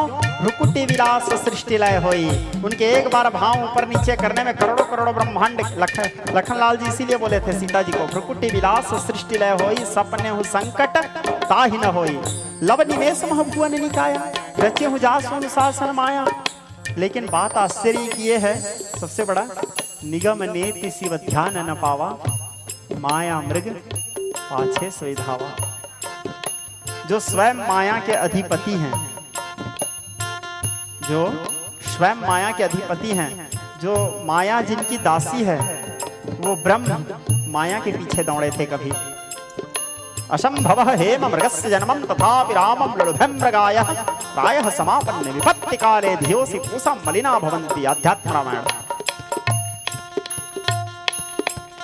कंचन की काया सो संहारी गई माया में धाय महाराज मृग माया के बंधन पे माया के पुकार पर धाय सौमित्र जति माया के मुनीस बन आयो वाही क्षण में माया के किशोरी को चढ़ाए चपल चाल मायापति माया के विलाप बन बन में। और रोते हुए बन बन भटके भी तो माया के लिए भटके, सीता के लिए नहीं भटके हैं राम। क्यों? क्योंकि सीता जी तो अग्नि में थी। तुम पावक मह करहु निवासा। रोए किसके लिए है राम जी? माया के लिए रोए हैं। ब्रह्म किसके लिए रोए? माया के लिए रोए। क्योंकि वहां पर वैदेही था, जिसका देह ही नहीं है वो वैदेही वहां पे थी। और हरण वैदेही का हुआ था, सीता का नहीं। सीता तो अग्नि में निवास कर रही थी, राम जी के कहने पर निवास कर रही थी। तुम पावक मह करहु निवासा।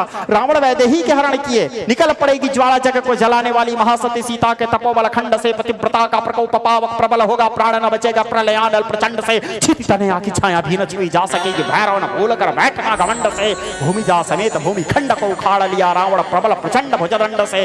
और राम जी उस माया के पीछे माया के लिए रोने लगे। बन बन हे खग मृग हे मधुकर बैनी, तुम देखे सीता मृग नैनी। ढूंढते ढूंढते चले जा रहे हैं। ब्रह्म माया के मोह में पड़े थे। क्यों?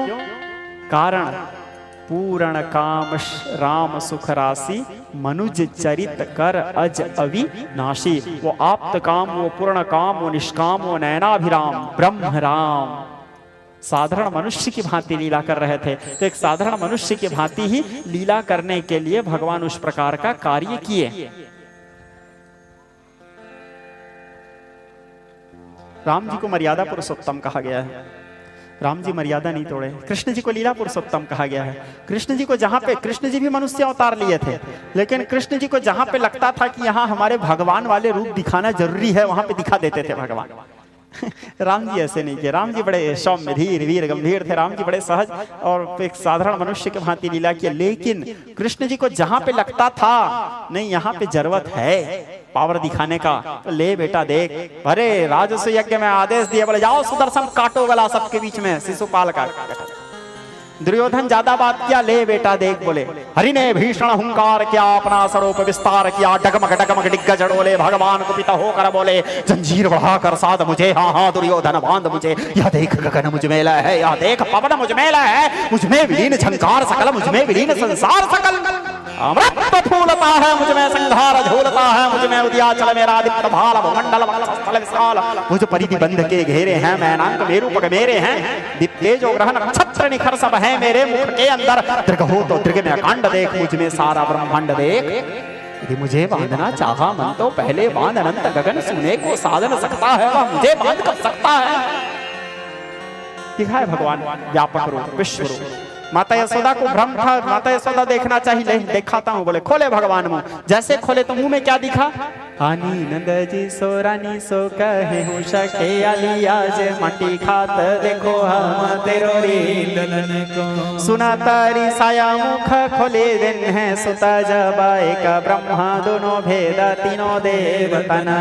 11 महेश दीन सदार वेलो की तेरा तना लोक 14 मुंह के अंदर में पूरे विश्व ब्रह्मांड दिखा दिए। अर्जुन बोला कि प्रभु मैं भी आपका भगवान वाला रूप देखना चाहता हूँ। भगवान बोले 10वां अध्याय में मैं भगवान हूँ रे अर्जुन। तो बोले मैं देखना चाहता हूँ। बोले मत देख बेटा। बोले मैं नहीं देखना चाहता हूँ। बोले नहीं देख पाएगा ना, मैं देखना चाहता हूँ। ले देख। बोले भगवान दिखाए अपने विराट रूप। भगवान जब दिखाए नान्तमन मध्यम पुनस्तवादी वेदोनो जना अनादि मध्यान्त अनंत वीर्यम। अर्जुन के पूरे शरीर कांप गया, भीत भीत प्रकंपः कांप गए, प्रश्वेद निकलने लगे, कहने लगे गोविंद सीदंति मम गात्राणि मुखम च पुरुषष्टि। मेरा मुख सूख रहा है। कृष्ण भगवान बोले तू ही तो देखना चाहा था बेटा, देख। न तदभासयते सूर्यो न शशांको न पावकः यदगत्वानं निवर्तन्ते तद्धामं परमं मम। मम वांसो जीवलोके जीवभूतः सनातनः मनस्सष्टानि इन्द्रियाणि प्रकृतिस्थानि कर्षते। शरीरं यद्वाप्नोति यच्चामत्प्रामितश्वरः विधत्यातानि संयातिर्वायुर्गन्धानि वासेत्। स्तोत्रं चक्षुस्पर्शनं च रसनं घ्राणमेव च अधिष्ठायं मनश्चायं विषयानुपसेवते। उत्क्रान्तं स्थितं वापि भुञ्जानामा गुणान्वितं विमूढः नानुपश्यन्ति पश्यन्ति ज्ञानचक्षुषः इति गुह्यतमं शास्त्रं निहितं मुक्तं मया नघ एतद् बुद्ध्या बुद्धिमानश्च कृत्यश्च भारत। जा दिखा के मैं तेरे को कृत्य कर दिया, धन्य धन्य कर दिया। बोले भगवान। तो कृष्ण जी को जहां पे लगता था मेरे को मेरे इस फॉर्म में आना है, आ जाते थे भगवान। कोई साधारण मनुष्य काली नांग के फड़ में नाचेगा? 100 फड़ा वाला है? आप एक असड़िया सांप को तो पकड़ के देखो, हैं? आपके ऊपर कोई आदमी छिपकली फेंक देगा, कूदोगे। भगवान उसके ऊपर नाच दिए, साधारण इंसान नाचेगा? गेंद कभी पानी में डूबता है? गेंद को पानी में फेंको, डूबता है? नहीं डूबेगा। भगवान फेंके, भगवान जाने वो कहां का गेंद था, डूब गया। हरि गए नागनाथन को बहाना गेंद खेलन का। भगवान कौन? जो असंभव को संभव कर दे, वो भगवान। और फिर शुरू किए काली नांग के फण में, पम पम पम पग पटकत फम फम फम फनन ऊपर विन विन विन विनति करत नागवधो सारी शम शम शम सनकादिक नंग नंग नंग नारदादि गंग गंग गंधर्व सकल देत मुदित तारी बम बम बम बरसे सुमन दम दम दम देव सकल सम सम सम सूरदास बलि बलि बलिहारी। नाग पत्नी प्रार्थना करने लगे, विदत्ति गोपिका मनो मनज्ञ तल्क सायनिम नमामि कुंज कानने प्रसिद्धन्य पायनि यदा तथा तथा तथा तथैव कृष्ण सत्कथा मया सदैव गीयताम तथा कथा विधीयताम। जय जयकार करने लगे। देवता लोग पुष्प वृष्टि, तो कृष्ण जी ब्रह्म भाव में तत्काल आ जाते थे। जहां भी ईगो हट हुआ तत्काल हम भगवान हैं, तुरंत भगवान। लेकिन राम जी नर लीला किए हैं पूरा। इसीलिए कहा जाता है, हमारे पिताजी बोलते थे, बेटा राम के किए अनुसार करो और कृष्ण के कहे अनुसार करो। राम के किए अनुसार करो और कृष्ण के कहे अनुसार करो। कृष्ण के किए अनुसार करोगे तो मर जाओगे। कृष्ण जैसे आप नहीं कर सकते हैं। नांग के फण में नाचोगे? 16,108 पटरानी रखे थे, आप रखोगे? हैं? एक भवानी है घर में, दिन रात चैन नहीं देती है। एक को संभालना मुश्किल है। दाल्ला दरियाला लहंगाला फरियाला लाला के लाला जी घबरायो हैं। एक में हालत खराब हो जाएगा। भगवान भौमासुर मारी के 16 सहस्त्र शत नारियां संहारी प्रभु प्रभुता दिखाई है। भौमासुर मारी के 16 सहस्त्र शत नारियां संहारी प्रभु प्रभुता दिखाई है। आज के नरों से एक नारी न संभाली जा तो 16 सहस्त्र वहां नारियां संहारी है। टन करके रखे थे भगवान कृष्ण जी। तो कृष्ण के किए अनुसार हम नहीं कर सकते। हम गेंद को पानी में नहीं डुबा सकते। हम बचपना में पूतना जैसे राक्षसी को नहीं मार सकते। अघासुर बकासुर को नहीं मार सकते हम। तो कृष्ण के किए अनुसार नहीं कर सकते। कृष्ण के कहे अनुसार करो और राम के किए अनुसार करो। राम जी क्या किए? प्रातः काल उठ के रघुनाथा माता पिता गुरु ना वही माता। राम जो किए वो करो। सुबह उठ करके अपने माता पिता को प्रणाम करो। गुरु के सामने कैसे रहना है, माता के सामने कैसे रहना है, पिता के सामने कैसे रहना है, परिवार के साथ कैसे रहना है, समाज के साथ कैसे रहना है, और तो और शत्रु के साथ कैसे रहना है, ये शिक्षा भी रामचरितमानस देता है। रामचरितमानस एक शिक्षाप्रद ग्रंथ है। डायरेक्ट रावण के ऊपर आक्रमण नहीं किया है भगवान। पहले हनुमान जी को भेजे, फिर अंगद को भेजे, उसके बाद चिट्ठी लिख के भेजे थे एक बार। और दूतों को बंधन से छोड़ा कर लक्ष्मण जी ने दी एक पाती। पाती में लिखा था कि सुन रे रावण असुरा धमकुल घाती। सीता सविनय लौटा दे,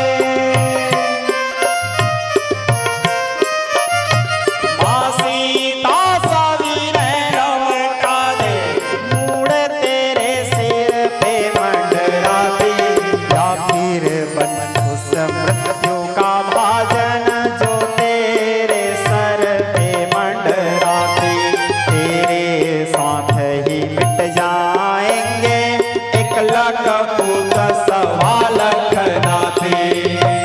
संदेश भेजे राम जी। उसके बाद भी आक्रमण नहीं किए रघुनाथ जी। उसके बाद भी जब रावण नहीं माना तो लंका को चारों द्वार से घेरे थे, लंका घुसे नहीं राम जी। रावण बाहर निकला। रावण तो नहीं निकला, रावण भी बड़ा घमंडी था। मैं लड़ूंगा वो बनवासी से। हम रावण हम लड़ेंगे। बोले जा बेटा मेघनाथ तू संभाल बोल के भेज दिए थे। नहीं निकला रावण। मेघनाथ मारे गए फिर भी नहीं निकला। कुंभकर्ण को भेजा था। उसके बाद उनके और सारे बेटा जितने बेटा लोग थे, अनुचर लोग थे, सबको भेजे। रावण आखिरी तक राम जी से युद्ध नहीं किया। रावण बोलता था, उसका एक ही सिद्धांत था, बोले मैं लड़ूंगा हम उससे, उस बनवासी से। आखिरी तक नहीं, आखिरी में देखा क्या वहां अब कोई नहीं है, तब मैं लड़ूंगा ही, वही बोला, तब आखिरी में निकला वो। लेकिन आखिरी में निकला तो फिर रावण ऐसे नहीं कि कायर जैसे निकला या डर के निकला, सब कुछ बर्बाद हो गया, सब पूरा परिवार मर गया। उसके बाद भी सीना तान के मूंछ मोड़ के निकला रावण। सबसे पहले महादेव के पास गए मंदिर और जाकर के भोले बाबा से कहे, महादेव अकर्व सर्व मंगला कला कदम्ब मंजरी, सदा सर्वदा सभी काल में मंगल करने वाले महादेव, स्मरंतकम पुरंतकम भवंतकम अखंतकम गजांतकांतकांतमंतमंतकांतकम भजे जयत स्वनित प्रवित प्रमत प्रवत भुजंगम स्वसा। जा करके महादेव के चरणों में नतमस्तक हुए कहने लगे, जा रहा हूं महादेव युद्ध करने, आपसे ये बोलने नहीं आया हूं कि मैं युद्ध जीत जाऊं। उसके बाद भी महादेव से ये बोलने नहीं गया था, जबकि रावण चाहता तो महादेव को बोल सकता था, लेकिन नहीं बोला वो कि मैं युद्ध जीतूं, ये नहीं बोला। क्यों गया था तो फिर बोले, प्रणाम करने आया हूं गुरु हो आप, युद्ध आखिरी युद्ध करने जा रहा हूं महादेव, आज फाइनल डिसीजन है, जिंदा रहा तो वापस आके लौटूंगा और दर्शन करूंगा, और नहीं रहा तो वहां तो वही रहा हूं। फिर दर्शन तो दोनों तरफ से करना है मेरे को, जिंदा रहा तो यहां आके दर्शन करूंगा। आपको वरदान मांगने नहीं आया हूं महादेव, जीवन भर कर्म किया हूं, उस कर्म का फल लेने आया हूं, फोकट में कुछ मांगने नहीं आया हूं। क्या कर्म किया हूं महादेव, महादेव महादेव, तुम्हारे ऊपर लोग बेल पत्ता, गंगा जल, तुलसी, गंगा जल, अक्षत, धतूरा इत्यादि चढ़ाते थे, मैं अपने गला काट काट के चढ़ाया हूं महादेव, उसका वरदान मांगने आया हूं। और ये भी नहीं कि मैं राम से जीतू बोलने आया हूं, क्योंकि मैं जानता हूं महादेव कि राम से तो मैं जीत ही नहीं सकता। रावण के अंतिम शब्द था, क्योंकि रावण जानता था सुर रंजन भंजन महिभारा, जो रघुवंश लिन्न अवतारा, भूभार हरण के लिए वो आए हैं। तो मैं जाई बैर हट करी हूं, हट करके बैर करूंगा उससे मैं, तो मैं राम से जीतूं ये तो मैं जीत सकता ही नहीं, मैं जानता हूं। वरदान ये मांगने आया हूं महादेव, एक दिन बस, आज का एक दिन आप मेरे को दे दो महादेव, मरूंगा ये भी सत्य है राम के हाथ। एक दिन इसलिए मांगने आया हूं ताकि इतिहास को पता चले कि जिसके ऊपर में महादेव का छाया है, भगवान भी उसके सामने विवश हो जाते हैं, थक जाते हैं, लेकिन उसको नहीं मार सकते। ऐसा सामर्थ्य एक दिन के लिए दे दो मेरे को। भगवान महादेव बोले, जा बेटा। आए रावण ललकारे, रण के ओर चला तो लगे हो ने अपसगुनाया मंगलकारी, ओढ़ ओढ़ बैठे गिद्ध सिरों पर, स्वान सियार रुदन कर भारी।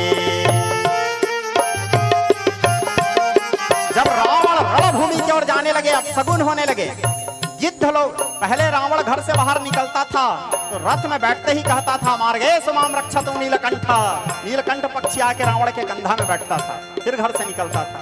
आज रावण निकल रहे हैं तो गीद चील लोग उड़ रहे हैं, कुत्ता भौंक रहा है, सियार रो रहे हैं, उसके बाद भी रावण की ईगो देखो। बोले, तू अब सगुन क्या मेरा बिगाड़ेगा, मैं, मेरा मुख खराब हुआ मैं तेरा बिगाड़ दूंगा। ऐसा था रावण। रावण एक ऐसा शासक था, नारद जी दिन भर नारायण नारायण करते हैं, एकमात्र रावण के काल में नारद जी डर के मारे नारायण नारायण नहीं बोलते थे, रावण रावण बोलता था वो। कहीं रावण सुन लिया तो मेरा क्या होगा, ऐसे खौफ पैदा करके रखे थे वो। चलत दशानन डोलता बनी, चलता था तो भूमि कांपता था। चाहे वो बरसात हो या ना हो, रावण की इच्छा हुआ लंका में पानी गिरना है, मतलब गिरना है, नहीं गिरा, हाँ वरुण किडनैप। किसी मनुष्य की मृत्यु आ गया हो नहीं आया हो उससे रावण को मतलब नहीं। रावण देख लिया कोई मर रहा है, रावण की इच्छा हो गया वो नहीं मरना है, रावण बोल दिया वो नहीं मरेगा तो यमराज उसका प्राण वापस करेगा। नहीं किया, इधर आ बेटा काल तेरी, पैर के नीचे दबा के रखते थे काल को। घर से निकलते थे, 2 लात मार के निकलते थे। रावण सोच लिया किसी के ऊपर शनि दशा नहीं चलना है तो नहीं चलना है, चल गया तो लाया शनि को टांग दिए, बोले मेरे हिसाब से तू नहीं चलेगा। ऐसा था रावण। लेकिन ये सब के पीछे कारण ये था, जगत रिसाय यमराज की कहा बसाए, जो शंकर सहाय तो भयंकर कहा करे। रावण के ऊपर महादेव की कृपा था, गुरु कृपा से ओत प्रोत था। जिस व्यक्ति के ऊपर यदि गुरु का कृपा बरस चुका है, गुरु कभी साधारण नहीं होता श्रोता समाज, और गुरु कोई इंसान नहीं होता। गुरु रैव शिवः, स्वयं भगवान महादेव कहते हैं शिव पुराण में, गुरु रैव शिवः शिवरैव गुरु, गुरु ही शिव हैं या शिव ही गुरु हैं। शिव और गुरु में कभी भेद नहीं देखना चाहिए।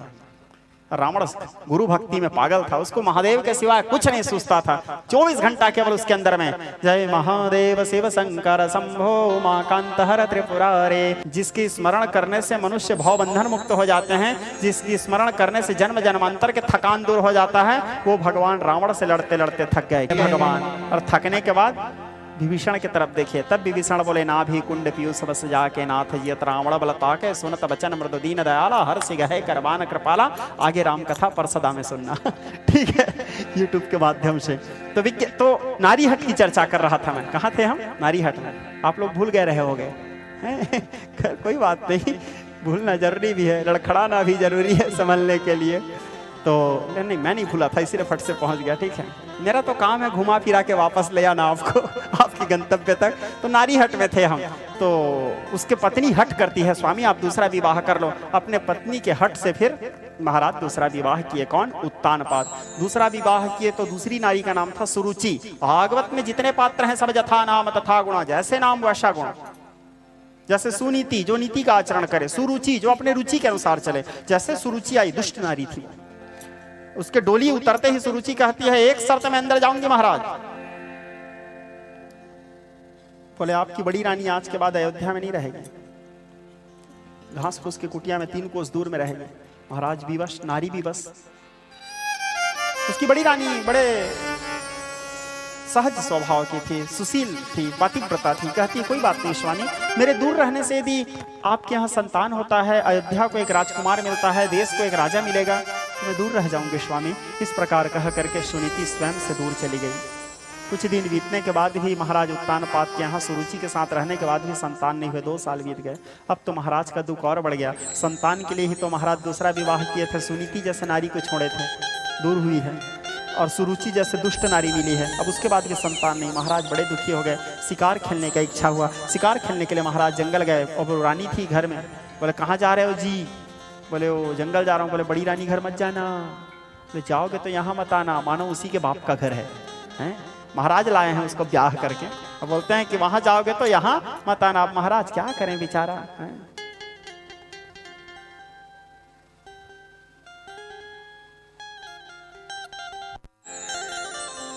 तो महाराज बड़े विवश हो गए।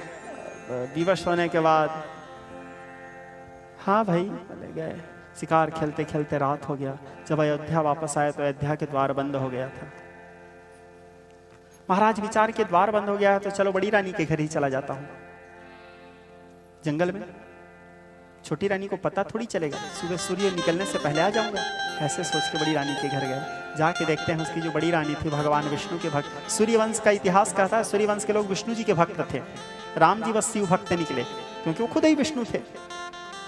बाकी सारे सूर्यवंशी, बालकांड में चौपाई आता है, धर्म धुरंधर गुण निधि ज्ञानी हृदय भगति मति सारंगपाणी। सारंगपाणी की भक्ति करते थे। सारंगपाणी किसे कहते हैं? विष्णु सहस्त्र नाम के सबसे आखिरी नंबर के श्लोक। शंख चक्रंद की भृंगे सारंग धनवा गदाधर हरथंग पाणी रक्षभ्यो सर्व प्रणार युध। सारंगपाणी नारायण जी को कहा जाता है। तो सारंगपाणी की भक्ति करते थे। तो भगवान विष्णु के प्रार्थना करते हुए कह रही है गोविंद कृपा करो प्रभु, मेरी जो छोटी बहन है उसके गर्भ से एक संतान दे दो प्रभु, ताकि वो अयोध्या का राजकाज संचालन कर सके। लेकिन महाराज उत्तानपाद पीछे से देखे, आवाज दिए सुनीति मैंने पहले तुम्हें कहा था कि मैं दूसरा विवाह नहीं करूंगा, तुमने हट करके विवाह करवा दिया। सुनीति सुनीति नारी का धर्म है कि यदि पति विचलित है तो उसको संभाले।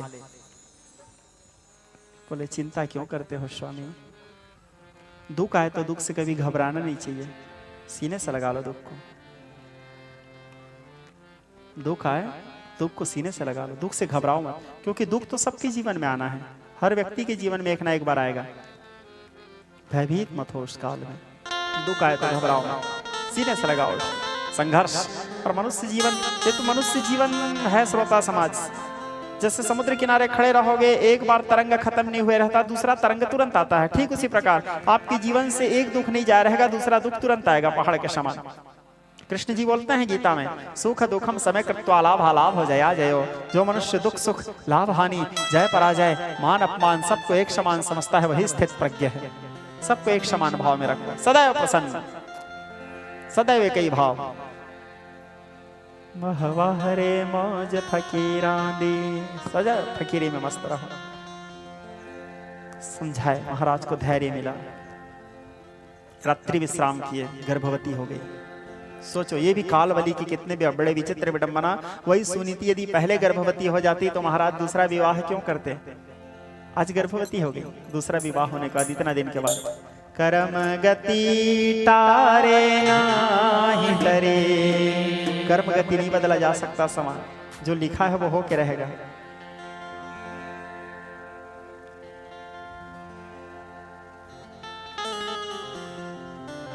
महाराज दूसरे दिन आए, उसकी छोटी रानी कहती है रात को कहाँ रुके थे जी? अब नारी से तो हर आदमी डरता है, आप लोग डरते हो नहीं? ईमानदारी से बताओ, नहीं डरते? कैसे नहीं डरोगे? हम खुद ही डरते हैं तो तुम कहां से नहीं डरोगे? तो महाराज डर के मारे बोले नहीं भैया, रात को हम जंगल ही में सो गए थे। बोले कुछ दिन बीता, छोटी रानी भी गर्भवती हो गई। नहीं होते तक दोनों जगह नहीं हुआ, हुआ तो दोनों जगह हो गया। कुछ दिन बाद सुनीति एक पुत्र को जन्म देती है। सुनीति नीति के अनुसार उस बालक का नाम रखती है ध्रुव।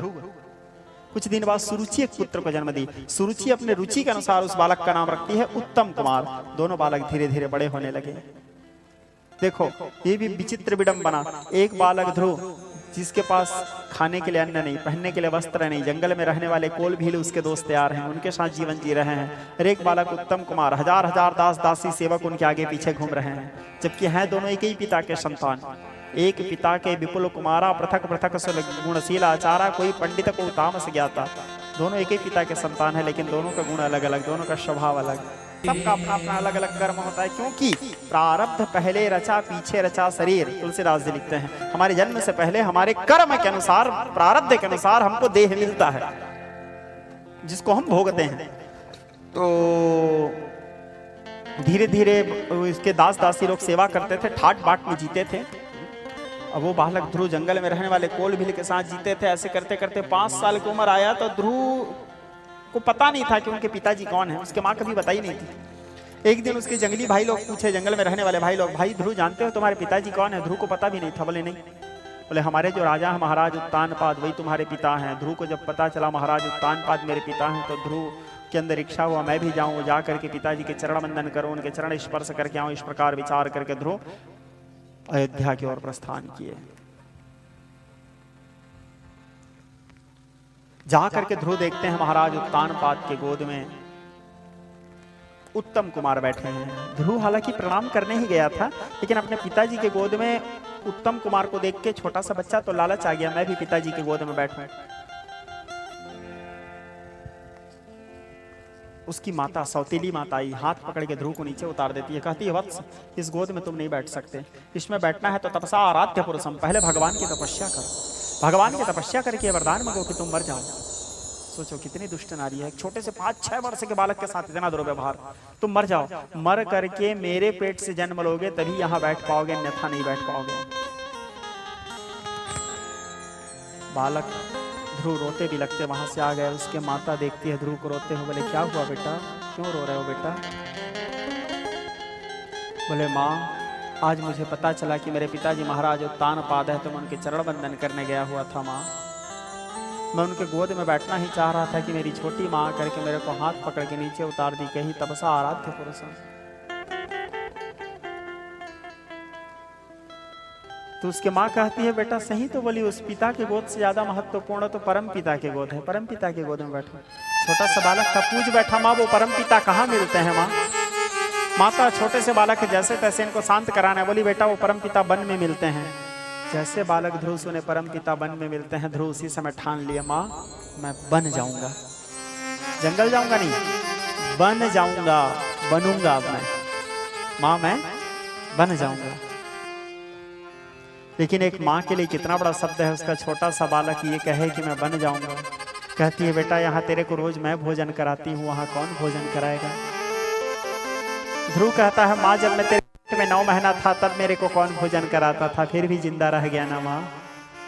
वहाँ जो भोजन कराता था वहाँ भी वही भोजन कराएंगे। या तो उस परम पिता के गोद में बैठ के आऊँगा, या तो वन में रहने वाले हिंसक जीव मुझे खा जाएंगे। कम से कम किसी के पेट भरने का तो काम आएगा माया शरीर।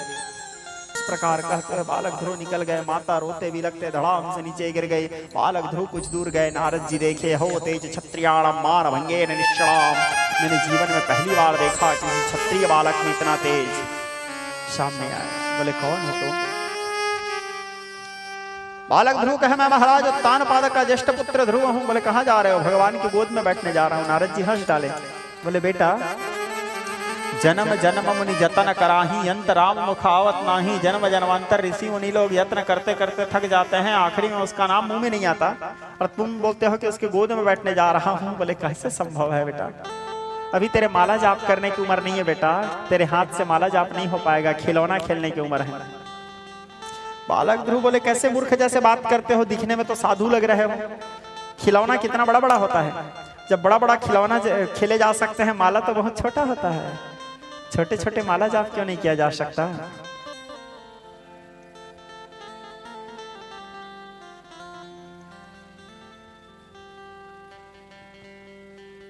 नारद जी समझ गए बड़ा तेजस्वी बालक है, लग रहा है कि ये भगवान को पाके ही रहेगा। बोले ऐसे चेला मिलना भी तकदीर से मिलता है, अच्छा चेला है। बोले बेटा गुरु बनाया है? बालक ध्रुव तो अभी तक स्कूल भी नहीं गया है, आ आ ई उ औ ये सब पढ़े ही नहीं है। बोले गुरु क्या होता है? बोले बेटा गुरु वही है जो हमको मंत्र देते हैं, जिस मंत्र को हम जप करके सिद्ध करते हैं और जिसको चाहे उसको अपने पास बुलाते हैं, भगवत प्राप्ति करते हैं। तो ध्रुव बोले एक काम करो ना, आप ही हमारे गुरु बन जाओ, हम कहाँ खोजने जाएंगे अभी गुरु। नारद जी बोले ठीक है। नारद जी 12 अक्षर मंत्र की दीक्षा दी है। दीक्षा देने के बाद उनको सब बताए, रेचक पूरक कुंभक क्रिया, जो जो एक शिष्य को गुरु को देना चाहिए शिक्षा, वो सारे शिक्षा दिए। शिक्षा देने के बाद बालक ध्रुव अपने गुरु जी के चरणार बिंद की वंदना किए, और वंदना करके बालक ध्रुव निकले कहाँ? भगवान के खोज के लिए। और जा करके सर्वप्रथम यमुना जी के जल का पान किए और अपने गुरु जी के चरणों का पहले ध्यान किए। बंदम गुरु पद पद्म परागा, सुरुचि सुवास सरस अनुरागा। अपने गुरु महाराज के चरणार बिंद मकरंद की वंदना किए, तपस्या आरंभ किया बालक ध्रुव। तपस्या करते करते वो समय आया, बालक ध्रुव के सामने गरुड़ में आरूढ़ होकर के भगवान श्री हरि नारायण प्रकट हुए। कोटि मनोज लजावन हारे, आशा तिलक को वर्ण पारे, करोड़ों करोड़ों कामदेव के छवि को लज्जित करने वाला स्वरूप जब उनके सामने प्रकट हुए, बालक ध्रुव देखे सामने में श्री हरि नारायण। पाही पाही कही पाही गोसाई, भूतल परे लकुटी की नाई। उनके चरणों के नीचे जाकर के गिर पड़े ध्रुव। भगवान उठाए। बालक ध्रुव भगवान के कुछ स्तुति करना चाहते थे, कुछ बोलना चाहते थे, लेकिन ध्रुव में सामर्थ्य नहीं था। कल तुम मेरे से यही बात पूछे थे बेटा। ध्रुव भगवान की कुछ प्रार्थना करना चाहते थे, ध्रुव अपने सामने भगवान को देख के कुछ स्तुति करना चाहते थे, लेकिन ध्रुव में सामर्थ्य नहीं था कि वो भगवान की स्तुति कर सके। क्यों? क्योंकि ध्रुव के पास तो शब्द ज्ञान ही नहीं था, आ आ ई उ पढ़ा ही नहीं था, वो स्कूल ही नहीं गया है, तो कहां से ध्रुव प्रार्थना करे। लेकिन ध्रुव चाहता था भगवान के प्रार्थना करें। भगवान भक्त मन वांछा कल्पद्रुम श्री हरि अपने भक्त के मनोकामना को समझ करके भगवान क्या किए, अपने शंख को ध्रुव के कपोल में रख दिए। भगवान के शंख का नाम है पांचजन्य। जैसे अपने शंख को ध्रुव के कपोल में रखे, ध्रुव को चारों वेदों का ज्ञान हो गया। मूक होई वाचाल, पंगु चढ़े गिरिवर गहन, जाओ सुकृपा सुदयाल, द्रवम सकल कलिमल दहन। जैसे ध्रुव के कपोल में रखे शंख को ध्रुव को चारों वेदों का ज्ञान हो गया। वेदोक्त मंत्र से बालक ध्रुव भगवान श्री हरि नारायण की स्तुति करने लगे। फिर भगवान बोले क्या इच्छा है बेटा? ध्रुव बोले जब तक आपको नहीं देखा था तब तक तो इच्छा था, लेकिन आपको देखने के बाद तेरे चेहरे से आए नजारे हम क्या देखें। जब तक आपको नहीं देखा था मन में 10 तो इच्छा था, लेकिन आपको देखने के बाद तो मन में कोई इच्छा ही नहीं है, कोई आशा ही नहीं है। लेकिन भगवान तो जानते थे भक्त क्यों आया है। बालक ध्रुव को अपने गोद में बिठाए। गोद में बिठाने के बाद बोले जा पुत्र, 36,000 वर्ष अयोध्या में राज्य करना, फिर चला आना बेटा, तेरे लिए मेरा धाम खुला है। भगवान से विदा होकर के बालक ध्रुव आए, अपने माँ से मिले। उनके पिता को पता चला जब बालक ध्रुव भगवान की गोद में बैठ के आए हैं, बड़ा सम्मान हुआ बालक ध्रुव का, स्वागत किए, सत्कार किए। उसके बाद उनके पिताजी जब चौथा पनाया बन के मार गए, बालक ध्रुव राजगद्दी में बैठे राजकाज संचालन करने लगे। उनके जो छोटे भाई थे उत्तम कुमार, जंगल में शिकार खेलने के लिए गए थे, यक्षों के द्वारा मारे गए। उनकी जो सौतेली माँ थी सुरुचि, वन में गई, अपने बेटा को खोजते हुए जंगल में आग लगने के कारण वो मर गई। ध्रुव को पता चला यक्ष लोग मेरे भाई को मारे हैं, तो यक्षों के साथ युद्ध करने गए। स्वयं महाराज स्वयं मनु आकर के ध्रुव के उस युद्ध को रोकने के बाद बालक ध्रुव वापस आए, राजकाज करने लगे। अब ध्रुव के जाने का समय आया, क्योंकि यहाँ जो भी आए हैं जाना एक दिन सबको है। तो काल आया उसको लेने के लिए, लेकिन मैं आपको पहले बताया हूँ कालो एवं कठिनोपि श्री कृष्ण भक्तान्न बाधते। कालों के महाकाल भी कृष्ण के भक्त को बाधा नहीं दे सकते। काल आया, काल के सिर में पैर रख करके दिव्य विमान में बैठा, सदेह सशरीर, और सप्तर्षि मंडल के बीच में जाकर के वह स्थान प्राप्ति किया उत्तर दिशा में ध्रुव के रूप में। इस प्रकार ध्रुव जी के चरित्र को श्री सुखदेव परमहंस बताए। कहने लगे जो ध्रुव जी के पावन चरित्र का श्रवण करते हैं, नारायण जी उनके अंदर में पराभक्ति प्रदान करते हैं, नारायण जी की भक्ति प्राप्त होता है। इन्हीं महाराज ध्रुव के वंश में अंग नाम के राजा थे, बड़े धर्मात्मा थे, ध्रुव के ही वंशज हैं। अंग के पुत्र हुए महाराज बेन। बेन बड़ा दुराचारी था, ब्राह्मण लोग उसको हुंकार ध्वनि से मार दिए। तब फिर बेन के शरीर को मंथन किए, तो बेन के शरीर से फिर महाराज पृथु का जन्म हुआ, जो भगवान के 24 अवतारों में से एक अवतार हैं। महाराज पृथु को दुहिता वत्सल कहा गया। पृथ्वी अपने गर्भ में बेन के अत्याचार से सारे अन्न तृण आदि को विलुप्त कर चुके थे। महाराज पृथ्वी को गौ बना करके सबको अपने अपने यथारूप बछड़ा बना करके दोहन करते गए। किसी ने इंद्र को बछड़ा बना करके अमृत दुहा धरती माता से, किसी ने कपिल मुनि को बछड़ा बना करके सिद्धियों का दोहन किया, नागों ने तक्षक को बछड़ा बना करके विश्व का दोहन किया। ऐसे सब लोग अपने अपने अनुकूल पृथ्वी से दोहन किया। तो महाराज का नाम पड़ा दुहितावत्सल, पृथ्वी के अधिपति हुए महाराज। और उसके बाद पृथ्वी में कंटक राज्य किए बहुत काल तक महाराज पृथु, फिर वो भी बन के मार्ग जा करके मोक्ष के अधिकारी हुए। इस प्रकार चौथा स्कंद के चरित्र को श्री सुखदेव परमहंस राजा परीक्षित के वास्ते विश्राम दिए। श्री सुखदेव जी कहने लगे, हे महाराज परीक्षित, आज मैंने तुम्हारे वास्ते यहाँ तक की कथा कहा, आगे तुम्हारे क्या सुनने की इच्छा है। जय जय श्रीमद्भागवते महापुराणे कृष्णार्पणमस्तु। बोलिए वृंदावन हरिलाल की।